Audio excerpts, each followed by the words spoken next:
There you go. Perfect. Perfect. Perfect. So, Victoria, how are you today? Great. How are you? Doing good as well. Thank you so much. Well, welcome to the show. It is so cool to have you here. So, before we start, I have to give you an epic, proper, super welcome to you. So, you have seen some of my episodes before. You know exactly what I'm about to do. If not, that's fine. Let me show you that. So, yeah.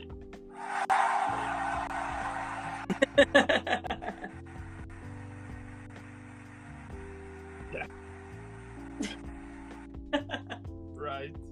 Love it. So starting with the whole interview now, tell me how your acting career started.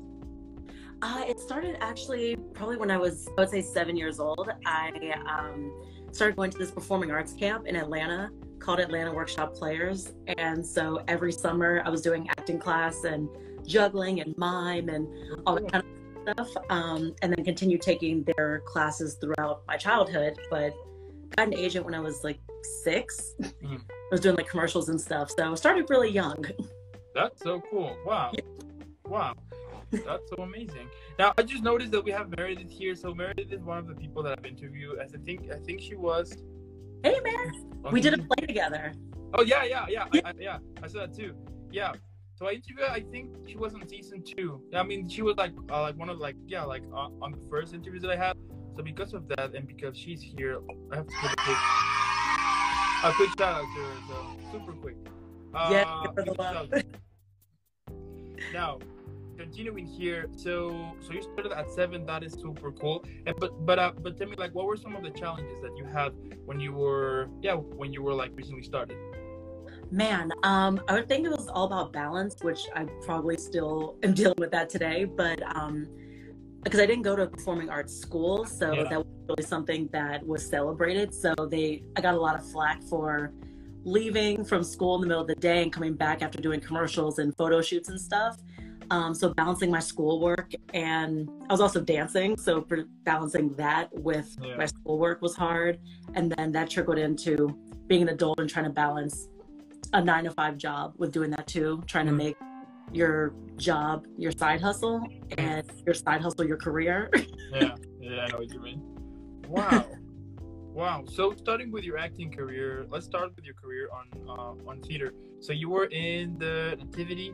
Tell me, was that like your first your first play, and what were some of the things that you enjoyed about it?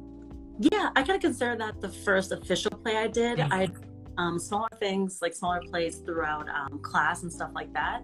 But that was my first, I'd say, credit in theater. And it ironically was I used to work in a theater company in Atlanta. Oh, okay. And so I kind of went on a limb, was like, just so you know, I act too. Can I audition? Yeah.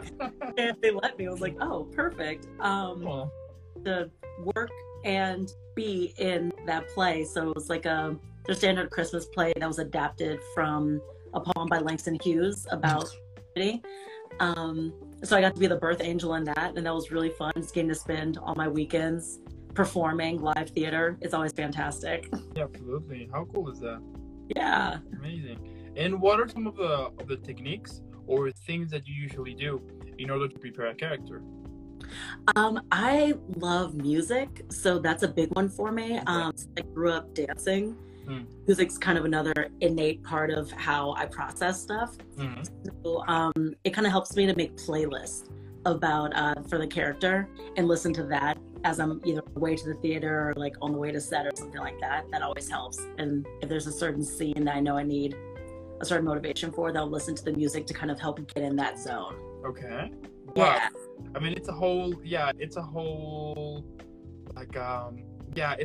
other process, right? Whenever you're creating this character, because I mean, I've said it like in some of my interviews before that it's interesting that for some people you just learn your lines and that's it.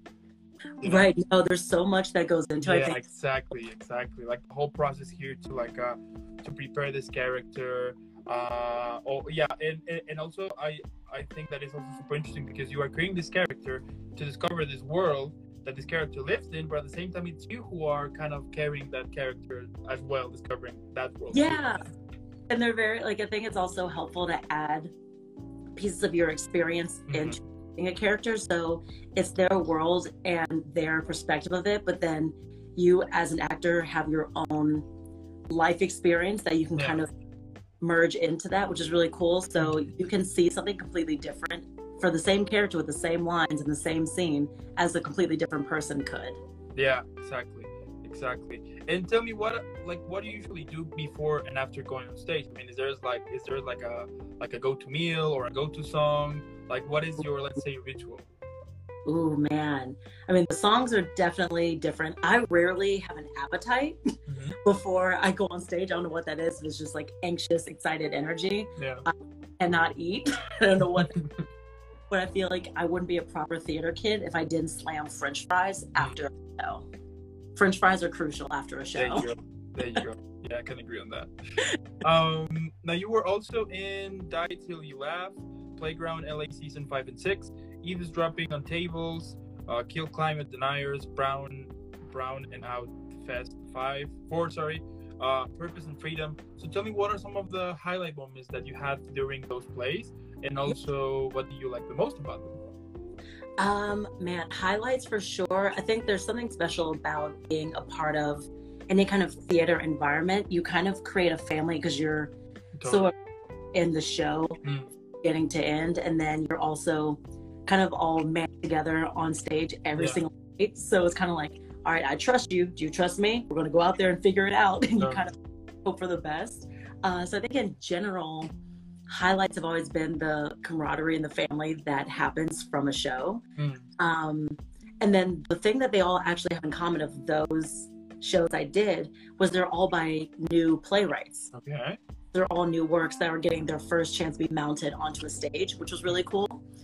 So I love the idea of celebrating new works and new writers, because I mean, how many times can you do like Glengarry Glen Ross, or how many times can you do a Rain in the Sun? Like, they've been done. So it's cool to get new voices out there and let them have a platform. Yeah, absolutely. That's the thing. I mean, it is good to give a chance to those who are barely starting, because I think that it can get discouraged, right? Whenever you're started, and if you write a play, but nobody wants to, there is no room for you to put it, right? So the fact that you are let's giving a chance, that's really cool.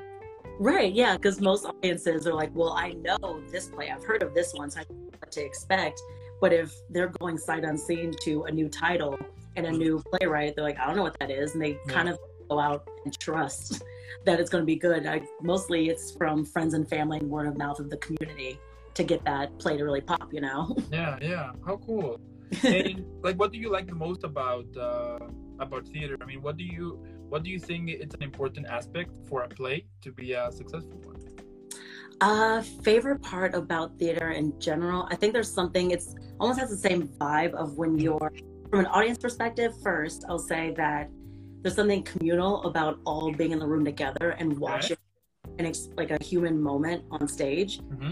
Is really cool, because then you kind of have this sense of camaraderie with everyone, like, oh my gosh, what's happening, and you're engrossed in it. From an actor perspective, I think it's really cool that every night can be different. Kind of the same thing that I was saying about like how different actors can see something completely different, even though it's the same words on a page. You can keep learning every single night something new about that character in that situation, and you may say the lines a little different or with a different intention every time you go out. So every night essentially is different. Yeah, exactly. That's the thing. Yeah, absolutely. And I think that's kind of the beauty of the whole of theater itself, that in every performance it's a new one for those who are making it, but also it's a new one for the audience. Yeah, exactly. Yeah, and I think that's what's kind of special. You can go to the same show and see it multiple times and always get something a little different. Yeah. Like, oh, the way that they said this was kind of different, or they seem more hurt this time, or more angry this time, or something. There's always like a little different cinnamon or like different spice. Yeah, exactly. To it. Totally. And from all your different performances on theater at the moment, which characters you enjoy the most playing? Ooh. For theater, okay, this is going to sound crazy, but from doing the Brown and Out Festival, I would say that there was a character in that, because the whole focus of that play festival at Casa 0101 was all playwrights that were doing works about the LGBTQIA plus experience. Okay. And so there was one character that I played that I struggled with because, hey, Adrian, because she was essentially the mom, or my character was the mother of a girl who was struggling with her sexuality, Okay. and was trying to explain to her mother how she felt and, you know, what her sexual identity was. And the mother was very resistant to it and very cold. So I think just because of that being so different than how I am, and it challenged me the most, I think that was honestly one of my favorites, even though I hated being that character. But it was cool to try and find the humanity within her, because you have to, as an actor, do that as your job. Like, it's your job to not villainize every character. You have to find the humanity in all of them. So that was a fun challenge. Totally. Yeah, absolutely. And I think that, like, we, the audience, we can appreciate whenever a character, either if it's a villain or not, you get like the actor gets the chance to humanize it, right? Because we will see, like, you can tell immediately that whenever we will have like this character and it's not humanized, it's like basically like a cardboard character, you know, that, for example, like we have like in some like we have like this villain, and then you're asking, like, but why is the villain? That's it, he's a villain, that's it, period. And yeah, there's nothing interesting about that. Like, it's almost more interesting for the audience member too to feel conflicted about a villain, because you're like, I get them, or I see the humanity in them, like, what kind of can justify why they're behaving the way they are. Even if you don't like it, you at least can understand why they're doing it. But if they're there to be hated, it's like, that's not interesting. Yeah, totally. And it is so interesting that whenever you get like the backstory of the villain, and then you empathize it, and then you're like, wait a minute, am I a villain too, or am I a bad person because I sympathize with this guy, you know? Exactly. Yeah. That is so cool. It is so cool about that. And like, what advice could you give to those who recently started their career on theater? Ooh, patience, for sure, which I think that goes for anything with pursuing the arts anyway. Patience is crucial. In the way of theater in particular, I would say consume as many plays as you can. Read as many texts as possible. There used to be in LA a Samuel French bookshop that was on Sunset that I was obsessed with, and it was literally just a bookstore of plays. And it was amazing. So you could go there and buy a ton, but now I'm just relegated to Amazon and like Barnes & Noble and stuff. But I think reading as many plays as possible to see as many different voices that are out there. Like, read the classics, but try and find some new voices that are being championed too, you know, because it's all learning and growing to read them. Yeah, totally. Wow. Now, going over to your performances on TV and film. So let's start with your performances on Bonded, Good Girls, and Quarantine Therapy. So tell me about your characters, but also what are some of the things that you like about being on a set for a TV show? Oh, yeah. So those were all really amazing web series that I got to be a part of.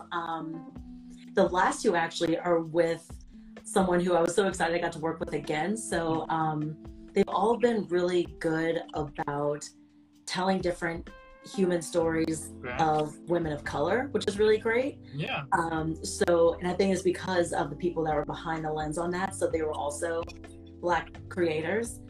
So having that and kind of making it more so about just a human experience as opposed to, oh, she's, I don't know what the trope is, like, she lives in the projects and like, or whatever, like they always try and have us do. Like, these were all three of those web series were Black people having fun and bonding and having a good time together, or at least showing the texture of, like, for Quarantine Therapy, the texture of a relationship breaking apart right in front of our eyes from being stuck in the confines of the house during quarantine.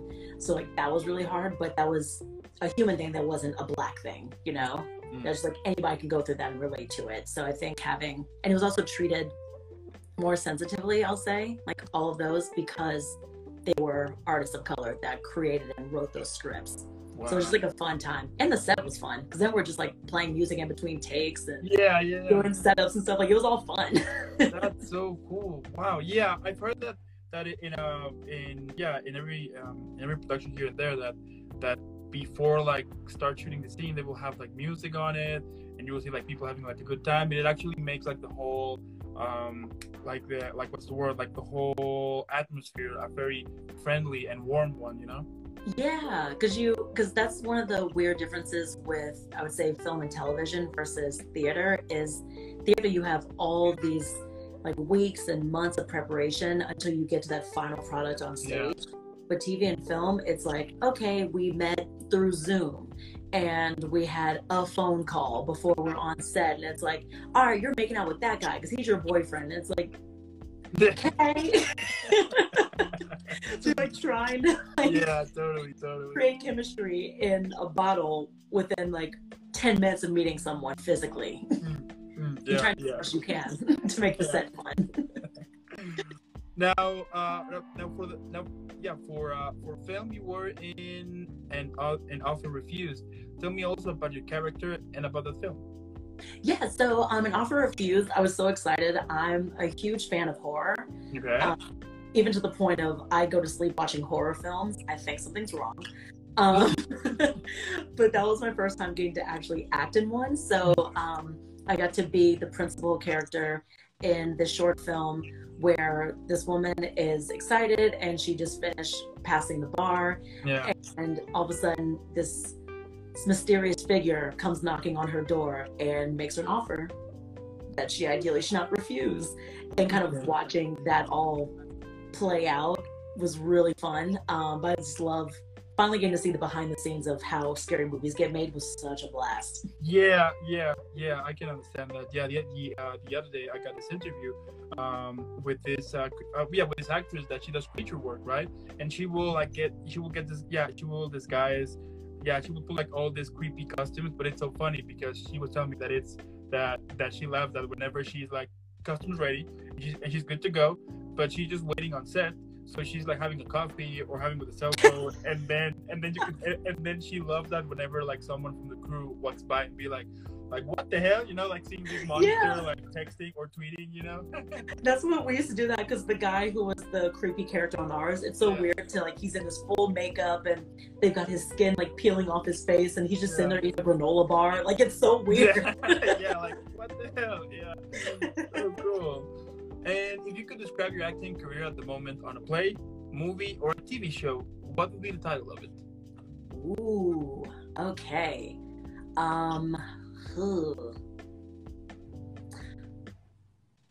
Through my teeth. I feel like it'd be like, so. Okay. Sounds weird. So I'm thinking also, I definitely took improv, so I'm spinning what has just fallen out of my mouth. Mm-hmm. But essentially, I think from the balance that I've always had to do of school and my career, work, my career, and trying to juggle everything, my teeth are always like clenched, like trying to push through and make everything happen and keep everyone and every part of my life satisfied.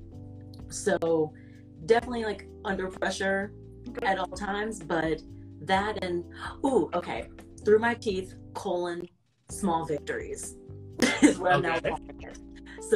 So through the grit of how hard it is to make all this work, but still obviously I love it because I keep going after it. I think celebrating, being grateful of every little win that I get.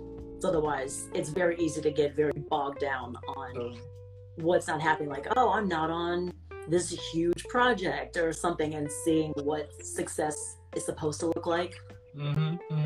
So then it's like you're gritting and bearing through it, but happy about what you've gotten so far. Yeah. Interesting. And would it be a movie, TV show, or play? Ooh, it'd definitely be a movie, because I feel like I would love to have that and then just a nice final, this is what's happening, because so much of our life is unknown, and I know a TV show would leave that way beyond to like, what could it possibly be next? And I want like that final ending of like, I know this would happen with my life. Yeah, totally. That's so cool. Now, on your website, we can see that you are involved in several other projects, such as Queen Pin Comedy, Space Productions, and the F-List podcast. So tell me about this project. Yes. So Space Productions is a production company that I recently founded. Just because all the time, everyone else as an actor has control over the projects you get and what you do, because you're just submitting to someone else's creations. So I've recently taken up writing, and everyone always says, well, if there's a character out there that you want to play, write it yourself. So Okay. there we go. So I started writing. I wrote a web series and a short that the web series I'm in pre-production on, like finding the locations on, like kind of good stuff. So that would be under my Spades Productions umbrella. Yeah. Based on a true story of a weird ex and how I shared him with another girl that I didn't know about.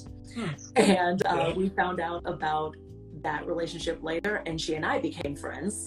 Oh, cool. So that's that. And then Queen Pen Comedy, I took improv at UCB for a couple of years and love comedy.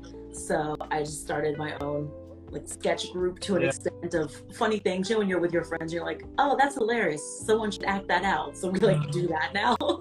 So cool. So started doing that. And then the F Is This podcast was something that my friend Kate Valdez and I started doing, because when we were working together, when we both were baristas, I have a strong affinity for bad movies.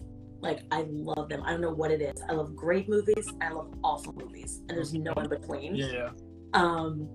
So I would waste her time a lot at work telling her about like a Lifetime movie that I saw or some other random bad movie. And so she was like, we should do a podcast where we're just telling each other shot for shot about really bad movies that we've watched. Yeah. So now we're just like made that. So the F Is This, which we had to censor, because really it's the fuck is this, but this podcast was that, or is that, So which cool. is Yeah, that's so amazing. Yeah. Wow. Yeah, it is so interesting that whenever like when you got with friends and then you got like this idea and then everybody's like, yeah, but since you don't want to act it or nobody's an actor, then you're like, okay, move to something else, you know, and you're wasting this chance that it might then have a very good sketch at some point, you know, who knows? But yeah. Yeah, it's like so fun. Like there's moments where you're talking about it with someone and then I think there's a difference in, oh, that'd be a fun idea, and then actually going and doing it, like that's a whole other animal, but doing it is so rewarding and so fun. Totally. Yeah. At least you get to laugh with someone as you're creating. Yeah, exactly. And also I think that making projects with friends, it is so amazing because you get the chance like to create something with a friend, and plus the energy and the vibe, you know, it is super cool. Yeah, because then you already know at least each other's energy and stuff, because sometimes that's another thing on set, is trying to get the chemistry of the set in general together, because I guess something that's not on my acting resume, because I guess why, but I work as my day job behind the scenes on set for ABC shows, like for health, like in health and safety, COVID safety and stuff. And so finding that balance of how's the set going to come together and all the energies are going to mesh is always very interesting. Yeah, absolutely. Yeah, how cool is that? And also to get the chance to create this, with a friend, but also that both of you have like the same vision, you know, because for example, with a friend of mine, we tried like 5 times to put a business, but it never worked because my vision was different than him, and like we were both stubborn. So we were like, yeah, you know what? Let's just keep the friendship and just let's not do business anymore. So yeah, sometimes you have to, because like there's some relationships that work for just fun and friendship, and then kind of merge them into business. Like if people operate different or the way that they attack work differently doesn't work, or different visions, it'll never come together, and you're just like, well, now we've got nothing. Yeah. So at least you salvaged the friendship and kept that instead. Yeah, that's the thing here. And so tell me, what can we expect from Victoria in the future? Ooh, so for sure the web series. So getting that together. So Smiling Faces, we're getting the pilot episode shot by the end of this year. Okay. Also get that out, and then depending on shopping that around, whether that will get bought by someone, fingers crossed. Otherwise, I will keep on making it myself because I believe in it that much, and I feel like just having that final product will be so satisfying for myself to know, oh, we got this pulled together, this crazy idea that I had, we made it happen. So that's for sure. That and the short film I wrote. I want to make more of those, and then hopefully one of these things I'm auditioning for will also pop, and we'll be on our way. There you go. Yeah, I'm super sure that will happen. I'm super sure. Super sure. Fingers crossed here as well. Yeah, thank you. Yeah. And like, what now? Tell me, like, what can you say to those who recently started building the dreams? Because like, whenever you're starting something, you don't know. Yeah, basically, you don't know what the hell you're doing. So Right. like, what can you say to those who are recently started building the dreams? But also, like, what also can you say whenever you get like this feeling that you should quit? Because I think we all have them every now and then. That you are like questioning yourself and be like, should I continue? Or you start to compare yourself like with others, and then you will see like there's this person with the same age as you, and they already have like so many things, and you compare with yours, and you're like, like, what could you say to them? Yeah, I would say a lot of that comes down to humility. Yeah. I think this is a very humbling career path to go on, and you kind of can't have expectations. As much as it's hard to compare your path to other people, I've already seen people that are like, oh, like I've been at this since I was 7, and then having someone a couple years ago be like, you know what, I think I want to act, and now they're like booking TV shows. Oh, sounds yeah. You're just out here like trucking along. So I think a lot of that comes down to just knowing that it's for you when it's for you. There you go. And kind of, I would say for sure being humble about it, but also managing expectations, because I think people that are new to it think that, like we talked about earlier, it's just, oh, I read my lines and I say them. And it's like, no, there's actually a lot of work that goes into it, because you're adapting. This is supposed to be a real living person, so you need to figure out all the nuances of the human experience. So a lot of it comes down to even having a life outside of acting, so you have something to pull from. All your experiences to add to a character can't come from you only reading scripts. So you have to live a life and have relationships and have other hobbies. So you have texture to your life. So you have something to add to it. And then, oh man, let's see. So expectations for new people. And then what was the thing we were talking about? Oh gosh, I rambled. Humility. And let's see. Yeah, I guess humility and managing expectations. Yeah, I get that. Big ones for sure. Yeah. Yeah, absolutely. Yeah, I do think that whenever it is super important that, or at least it's working for me, that I don't think about like other, for example, with my show here, I don't think about any other podcast show. I'm just like focused on my own, and whatever victory that I have, it's my victory. I enjoy it. And I don't, I mean, and like everybody has like their own, everybody has like their own story. Everybody started differently, and you can compare, because I think that when you start to compare, you don't appreciate your victories, because you're like, you just don't want them anymore, because you want those victories from somebody else, but you don't know the work that person has to do in order to get there. Exactly. Like no one sees the backstory. They only see the very exciting, like, oh, look at them now, like on the screen or on this show, but you don't see. Everyone thinks like, oh, someone popped overnight. Like overnight is like a decade of work behind the scenes of being constantly passed up on stuff. So you have to kind of manage that. I remember the other thing was just talking about not wanting to give up. I think something that I heard that always stuck with me was I was very fortunate to be in the room at this monologue competition that my old job was running with, where Denzel Washington came to one competition. Okay. And he was compelled to go up and speak to the students that were a part of it. And he was telling them, I know that there's times where you want to give up or something feels hard about this, but what's important is that you realize that something bigger than yourself, so whatever you believe in, something bigger than yourself put this passion inside of you. It would be disrespectful to that to not listen to it. The fact that that passion's already in you means it's already yours. There you go. And I was like, whoa. Like you just are. But it is true. It is true. Yeah, I do think that, and like whenever you are starting something, I mean, of course that there's gonna be a lot of mistakes at first, but that's just part of the ride, that's just the way that it is. Yeah, if you hold off from doing something because you just want to make sure you do it perfectly, you're never doing it. Like part of learning how to do it correctly is messing up. Yeah. Because then you know what not to do, and that's part of the learning process. But if you always are like, well, until I get this right, or like once I know this for sure, then I'm ready. It's like you're never ready. It's Yeah. just pushing forward and being humble enough to know that you're a novice and need to learn and you want to get better. If you respect the art and want to get better, you'll do great. Yeah, totally in that. That's amazing. Yeah. And like my last question here, since we're already in Halloween season, tell me, could you recommend any Halloween movie or maybe show for the weekend? Ooh, yes. Okay. Movies. There's one that's on Amazon Prime called Vivarium. When I tell you, I'm obsessed with this movie. It's so good. It has Imogen Poots and oh gosh, I can see his face. What is his name? The guy from The Social Network. I forget his name. Right. Yeah. He was also. I was like, what's his name? Jesse Eisenberg. Yeah. Yeah. Him. Yes, they're in a movie together that Vivarium I'm obsessed with. So that one I love.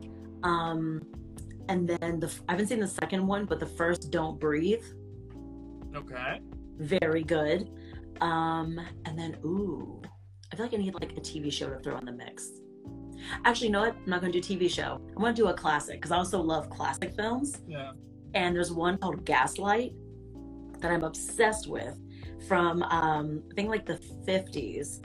And it's got Ingrid Bergman in it. It's so good. And it's based on a play called Angel Street. Okay. That was a play. But it's where we get the phrase gaslighting from. It's really good. So if you're like, oh, you're gaslighting, like that's where that phrasing in our lexicon came from. Oh, okay. Oh my gosh, that movie is so good. Yeah, I like that. Sounds like we have like a lot of interesting material to watch. You know, like one of the things for me, for example, when I watch a horror movie, I get pissed, but I get pissed like not like in a fun way. I mean, my friends love whenever we watch like a horror movie because I get pissed, but it's like I don't know, like how to describe it. If the characters do something stupid. Like for example, there was this movie, Babadook. Yeah, I watched it with a cousin. Yeah, amazing movie. I love it. But when we watch it, before watching it, my cousin was like, "Hey man, what are you doing today?" And I was like, "Nothing. Do you want to come over? I will.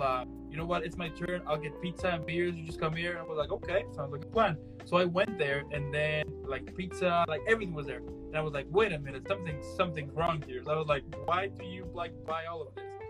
And then the reason why is because he invited me to watch Babadook because he didn't want to watch it by himself. Yeah. I was like, "Okay, you got me." So we watched it, but there was a moment in which I was just like, you know what, let's just take a break for a while, you know, because I hate like the reason why I sometimes get pissed with movies is because of the like for example on slashers, right? That they have like the villain chasing them, and we got the character keep falling over and over, and he has like a gun on it, and he just like throws it, or he's like he just like grab it but don't do anything, or they go by the car and they drop the keys and you're like, are you kidding me? You know, like those type of stuff gets me like anxious basically. Yeah, because there's like tropes that seem to always happen, like the hero is always falling, like why can he not fall? Like all these little things always have some of them have the same types of characters too, so it's always, if it's high schoolers, there's always the jock and the slut and the brain, like Totally. We know the characters we need for this, and it's paint by numbers with some of them for sure. Yeah. So when they kind of subvert those expectations, that's what makes them really exciting, which I think Vivarium, the whole time I was like, I don't even know what's going on. This is so weird. Like, it's so crazy. Yeah. Yeah, totally. You know, back in high school, I used to play bets with my friends that we would watch a slasher, and we were like, okay, who's gonna die first? Who's gonna survive? Like, we were like betting, like, okay, I'm putting my money on them. So it was like super funny. But yeah, like those type of situations that get me, or like for example, they are in this creepy awful place, and they're like, let's separate. I'm like, no, why would you do that? You know? Like, people don't do that. That's why I always respect when movies don't, because I'm like, there's no way that people just really place all the powers out and they're like, let's split up, or like, oh, what was that sound? Let's go towards it. I'm like, no one would do that. Exactly. Or, you know, like for example, like so police will come and then like the monster comes out, and then they will start killing police officers, you know, or something like that. If I was there, I wouldn't be fighting. I mean, let's face it. If you're seeing, like, you're watching your partners getting ripped by this monster, of course you're not going to fight him. I'm just like running away. Be like, I'm out. Yeah, be like, yeah, I'm out. Sorry. Yeah. Like those type of things. Yeah. Oh, for sure. I'm not in any way a ride or die type of person. Like, anything that goes wrong, like there's a poof of any kind of danger, the way I've already left the building, and you're still, where's Victoria? Yeah, no, but like those type of stuff really, I mean, they make me laugh, but yeah, at some point I'm like, come on, do something, you know. But for example, like with Babadook, that is basically like a psychological thriller. Yeah. That was really good, because you never get the chance to see the monster. Exactly. Yeah. You know? There's always, you kind of wonder I think not seeing it usually helps, because sometimes I think you build up so much more in your head because your imagination is so vivid that you build up to be this really scary thing. So once you see any kind of monster, especially a monster, not just like a human villain. Yeah. Oh, okay. So I feel like nothing's going to ever meet up to your expectations of what you envision. Totally. Yeah. Actually, that is a brilliant idea. Actually, yeah, because then you will let the audience to imagine it by themselves. You know, everybody has like their own. Yeah, true. Yeah. Because honestly, if you ever try and put whatever monster, and like, you can do as many effects and stuff as you want, but if you see it, you're just like, all right, it's not really what I saw, and then it kind of takes the yeah, totally. Yeah. You know, like one of the movies that I mean, yeah, like back when I was a kid, like Chucky, you know, like so that movie, yeah, it got me a little bit. But I remember that a friend of mine, he was like so afraid, into a point that his parents got to remove all of the toys, because he was betting that those toys were coming, they were coming back to life, you know? Oh my gosh. So that point, and I was like, that's crazy. And it is, I mean, it's all, for me, it's like something so interesting, like how much a movie can move you, or even affect you at some point, you know what I mean? Yeah, no, completely. Because I will say, again, fan of horror, so I remember watching Chucky as a kid, and I had that it wasn't the Chucky doll, because they shouldn't make that for kids. Yeah, but yeah, no, they shouldn't. It was like that My Buddy doll. Yeah. That my brother had it, and I remember seeing that, and as soon as I saw that movie, I was like, fuck this doll, and then wanted it gone. And so my parents had to box it up and like put it in the attic. So it was like, I can't see that, I don't want it around me. It was bad. Yeah, that's the thing. It is so cool, like how many emotions or like how many things can a movie get like in a situation can get you to be, you know. For me, it happened with Saw, like the first one. Like the first, so I went to the cinema with some friends. We saw it, and then we came. Yeah, so we all came back home, and then to this friend's house, and then I had to walk to mine, which it was like around 4 or 5 blocks, but it was like 10 or 11 p.m. You know, so I was just walking there, and in an instant, I was like, I swear to God that if I see a white van around here, I'm running the other way around, because this is not gonna cut, you know. I kind of joke that all of those like horror films or even true crime, like the way people are like, doesn't that scare you from living your life? I'm like, no, I treat them like training lessons. It's like, this is how I stay alive, because I've heard, like, you either see a movie and see what happened to these characters, or you heard a true crime thing, you're like, this is what happened to them. So I'm like, it's all training on how to survive. Yeah, exactly. yeah, absolutely. Yeah, it is like a survival experience, because now you know that whenever you see a white van, you're like, yeah, I always look suspicious at white vans with no markings, and then Final Destination 3 or 4, if I ever see trucks with a bunch of poles or like trees, I get from behind that. Like, not gonna do it. Yeah, totally. Either those ones or the ones that are carrying like 2 trailers at the same time. You know, like those ones I hate whenever I'm driving on the road, and then I have to like pass one of them. Either I go fast to be like, okay, I'll pass them like super quick, and be like, yeah, let's somebody else do that first, and then I'll come. Oh, totally. Yeah. Yeah, there's no way. It's all learning lessons. So it's like no matter where it came from. Yeah, totally. Or like, or you know, like a typical that you in your house in the middle of the night and then you hear like a jiggling or something and then you're like, let's go exploring. I'm like, no. Never. I lock my door. Lock the door and, and if you have a weapon, grab it and just find a way to get out of it, you know? For real. No, I always go to lock my door. Like any sound, I'm like, nope, that is none of my business. I'm going to make sure that I can find a way out. Which I think is why I like Jordan Peele stuff too, is whenever there's characters in any of his horror movies, if something weird or creepy happens, there's almost always a moment that's like a wink to the audience of being like, nope. And then they walk away in the other direction. Like, thank you. Yeah, absolutely. Yeah, totally on that. Yeah, I mean, I've always said that if at some point you're like, whatever you are, you hear jiggling for a kid at 4 a.m. in the morning, it's not a good place for you to be in. It's nothing time for you good. to just go the other way. Exactly. Nothing good's on the other side of that sound. Yeah, nothing. No, not at all.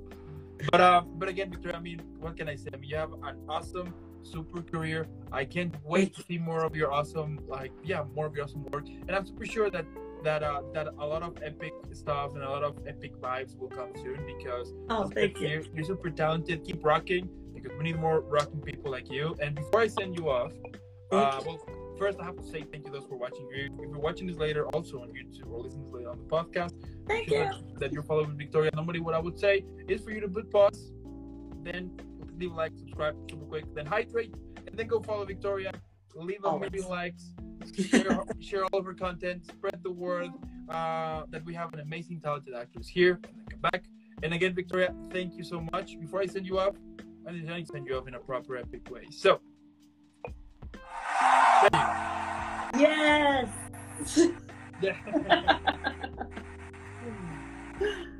Love the applause. Yeah, keep rocking and thank you. Thank you so much. Great. Thanks so much. It was so fun to do this. Yeah, have a good one. You too. Bye. Bye.